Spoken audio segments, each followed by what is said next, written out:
Hey guys, Ariel Siegelman here with the Draco Group.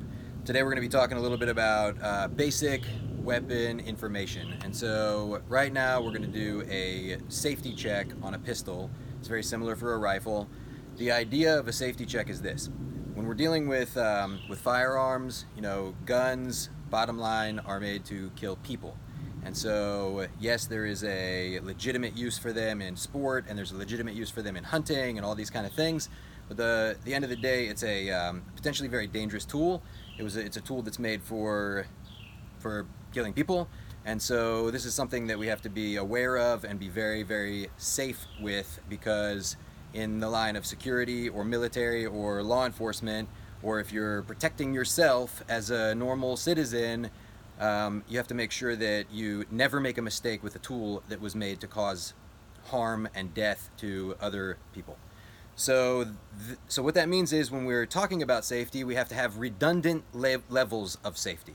In other words, it's not enough to just be like, oh yeah, I looked inside, I took the magazine out, whatever. I have all these different layers of safety to make sure that I don't make a mistake. That's the bottom line. Okay, so the Israeli military way of checking a weapon is a model that was established so that even if you were tired, you didn't sleep for like 2 days, somebody yelled at you, you're upset, you got rained on, whatever else, you still cannot use any of those things as an excuse for accidentally shooting someone.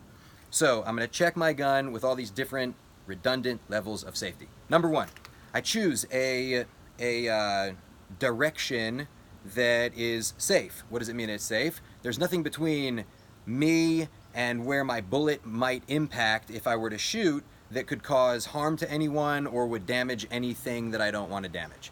So again, I find an environment that is safe for me to check my weapon.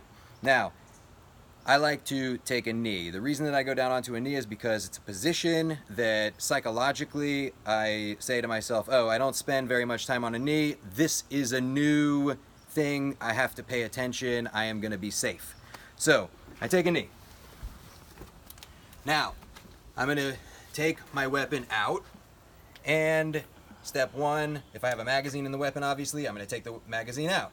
I'm going to look and feel. So I've got two different senses that I'm utilizing. I'm not just looking and I'm not just feeling. I'm using both of them. I look and I feel, and I make sure that I have no magazine in the weapon. Step number two, I cock the weapon one time fast. If it was working properly and there was a bullet inside, the bullet would eject. But I don't assume that the weapon is working properly. And so I cock it again. I hold back the slide and I look inside. I look at into where the bullet would be put into the chamber. So right there, I see that there is no gold color or silver color or anything, no bullet in the chamber. And then I look down so that I see the dirt or the floor down below where the magazine would be sitting inside. And then I look also here at the face of the bolt. And so I make sure that there's no problem with my weapon here. I make sure there's no bullets inside here. I make sure there's no bullet inside of the chamber. Okay.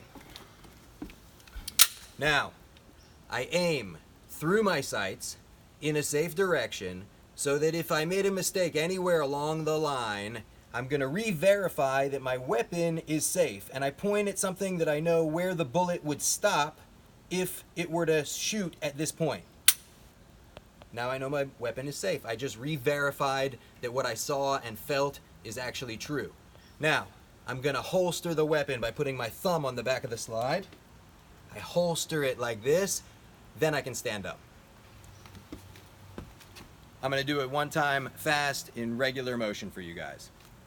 Take a knee, weapon comes out, facing a safe direction, look and feel, one time fast, one time slow, I check all 3 points, aim, re-verify. Holster the weapon, then I can stand up.